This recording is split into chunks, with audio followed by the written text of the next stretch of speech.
Hey everybody. Today I'm going to invite you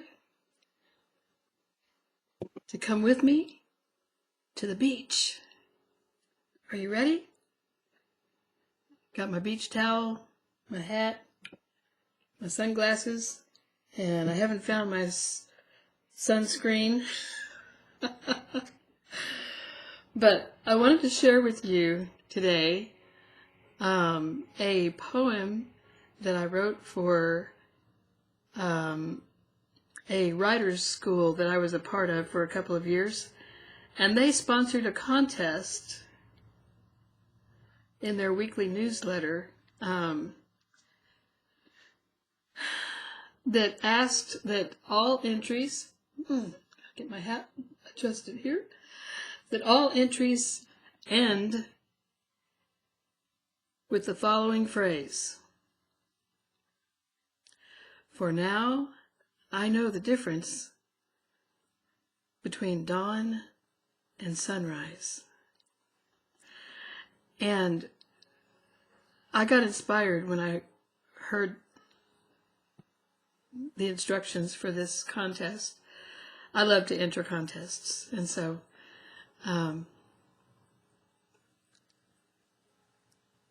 I decided to write something that goes along with the theme of dawn and sunrise. And actually, this entry won first pick by the editor of the writing school's newsletter. And it's just a fun little piece. I'm going to take this towel off.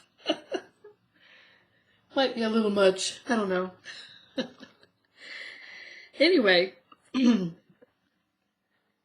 this is an actual experience that I had. So it's just a small, short, quick little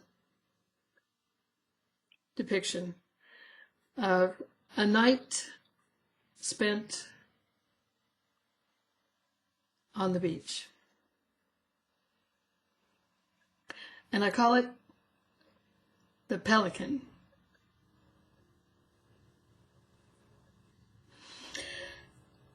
The idea of spending the night on the beach, sleeping under the stars, was irresistibly compelling that sultry summer night.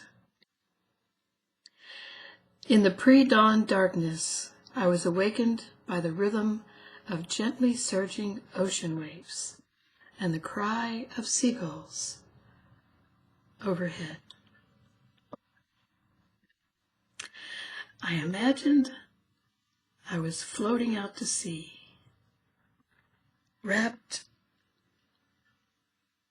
in the delicious warmth of a comforting cocoon, only my face exposed to the ocean breeze. Delicately suspended between dreams and awareness, I realized that a high tide had crept in overnight, soaking my sleeping bag and clothes. My pillow, now gritty with sand, felt damp and smelled of seaweed. I opened one eye, and a lone pelican crossed my line of vision, standing silently on one leg just a few feet away, perfectly silhouetted against the faint pink glow of the distant horizon. A large piece of driftwood shaped like a V stood regally between the pelican and the sea, its branches extending skyward, framing the bird's graceful pose. It was a moment frozen in time. At dawn, Mother Earth pushed the pause button. In the fleeting space between night and daylight, to purposely take pleasure in the beauty of nature and to welcome a new day with open arms. I blinked as the blinding sunlight streaked across the sky. When I looked again, the pelican was gone. A seagull circled overhead. At sunrise, Father Time pushed play. I was grateful that I had surrendered to the compulsion of the night before. For now, I know the difference between dawn and sunrise.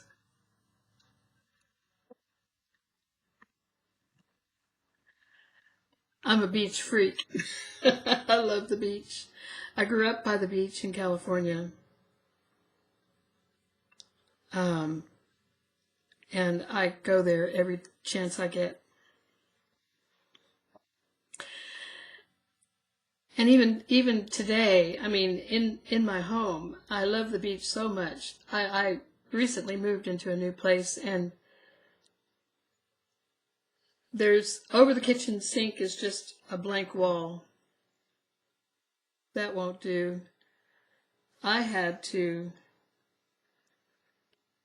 buy myself a poster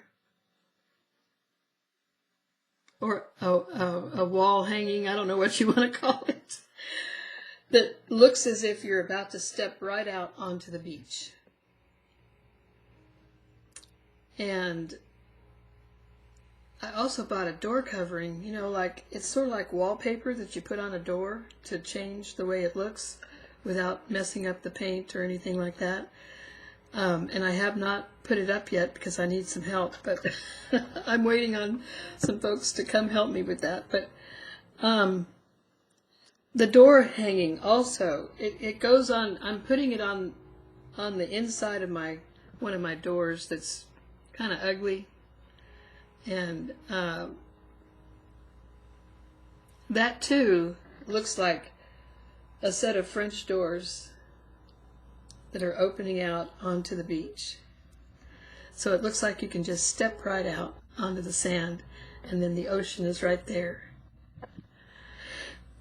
So, I don't know, you know, California beach bum. But once you spend time, once you fall in love with the ocean, you know, you can't get away from it for the rest of your life.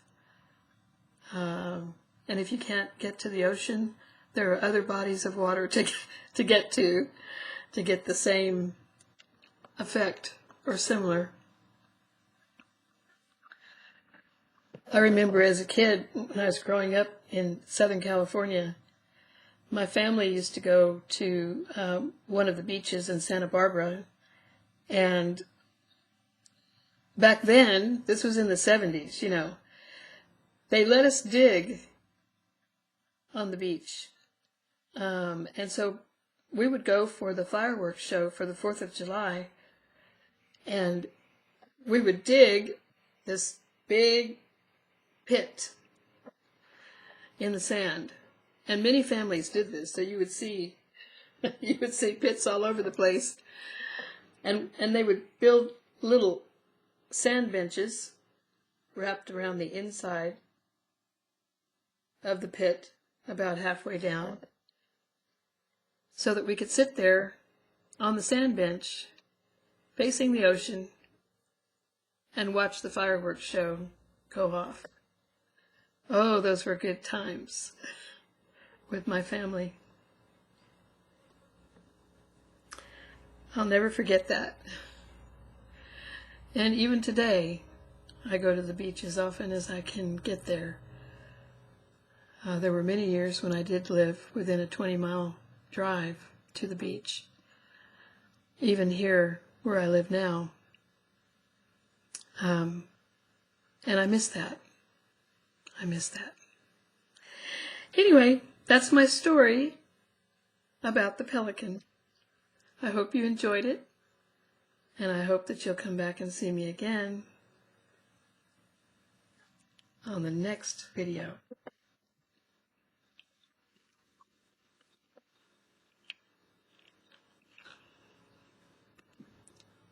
See you later.